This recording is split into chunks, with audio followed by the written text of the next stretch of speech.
Hi everyone. Sorry for the audio quality. I'm a bit under the weather. Um, for our last discussion this semester, I will be discussing my research project, which is on uh the use of tarring and feathering in the American colonies.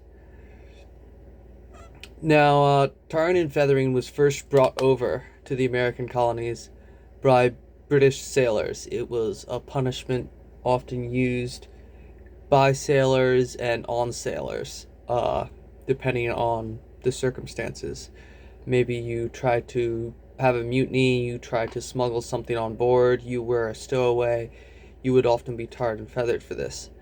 Um, Later, however, tarring and feathering became a sort of symbol of resistance against the British authorities.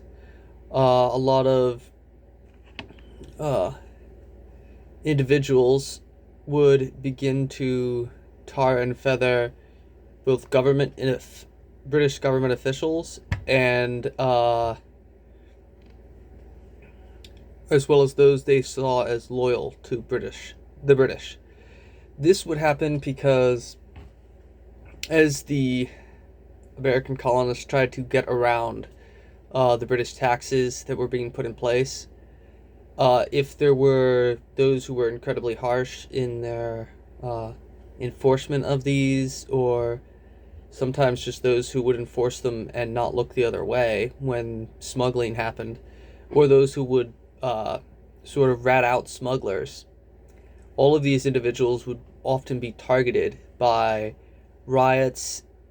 When riots happened and mobs gathered, they would be targeted and end up being tarred and feathered. And when they would be tarred and feathered, a couple of things would happen. One is it was sort of a public display of this is a person not loyal to resistance against the British. This is someone who can't be trusted. You have to watch what's happening around them. Another thing that would happen is it was very humiliating to that person. It would lose them social status, especially because many of the people who were loyal to the British had high social standing. There were even British authorities who, after multiple tarring and feathering incidents, would move back to England. Such as,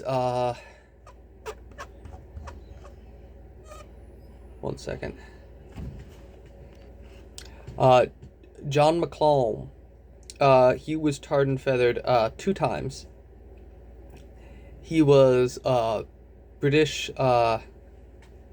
prevention officer, and after the second time of being tarred and feathered, he would move back to England.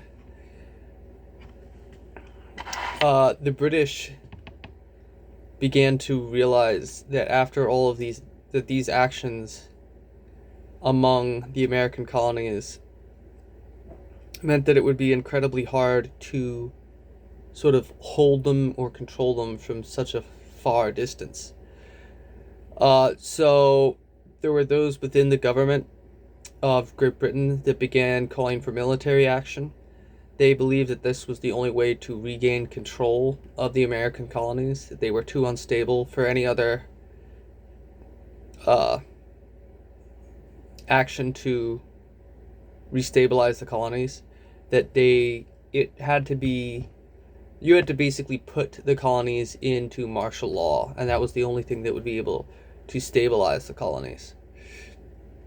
My belief is, through my researching, is that I found that had the British won the revolution, they would still not have been able to hold the colonies, as the growing unrest among civilians would have still been too difficult for them to hold the colonies in a stable environment, that it would have become too costly for them, and they would eventually just have let the colonies go anyways. Thank you very much, everyone.